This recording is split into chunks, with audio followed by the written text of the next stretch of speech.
ስሙን ለሚጠሩ መታሰቢያውን ለሚያደርጉ እንደ መልካም ጓደኛ የሚሆንላቸው ከኃጢአት ተመልሰው ንስሐ የሚገቡበት ዕድሜን በምልጃው የሚያስጨምርላቸው ባረፉ ጊዜም በብርሃን ሰረገላ አሳፍሮ ባህረ እሳትን አሻግሮ ወደ ገነት የሚያስገባቸው ሴቶች ከጸነሱባት ጊዜ ጀምሮ እስከሚወልዱ ድረስ በማህፀን ያለውን ጽንስ ከዲያብሎስ ክፉ ሥራ እየጠበቀ የማይለያቸው በሚወልዱም ጊዜ መልኩን ጸልየው ድርሳኑን ታቅፈው ሲማጸኑት ጭንቃቸውን አቅልሎ በሰላም ልጅን የሚያስታቅፋቸው የሰው ልጆችን ቁስል ሊፈውስ የተሾመ አዛዝኤል የተባለውን ጋኔን በረቂቅ ሰንሰለት አስሮ ወደ ጥልቁ የጣለው የቅዱሳንን ጸሎት ከሚያሳርጉ ከከበሩ ከሰባቱ የመላእክት አለቆች አንዱ የሆነ የመላእክት አለቃ ቅዱስ ሩፋኤል ወር በገባ በ13 ወርሃዊ የመታሰቢያ በዓሉ ነው።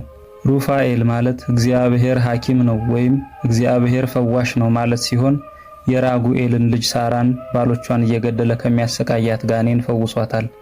የጦቢትንም አይኖች አብርቶለታል። በግብጽ ሀገር በአሳ አንበሪ ላይ በስሙ የተሰራችውን ቤተክርስቲያንም አንበሪውን በጦር በመውጋት ከመፍረስ ታድጓታል። በዚች ቤተክርስቲያን ውስጥ የነበረውን ጽላትም ለወዳጁ ለአቡነ ዜና ማርቆስ ሰጥቷቸው በሀገራችን በኢትዮጵያ ይገኛል።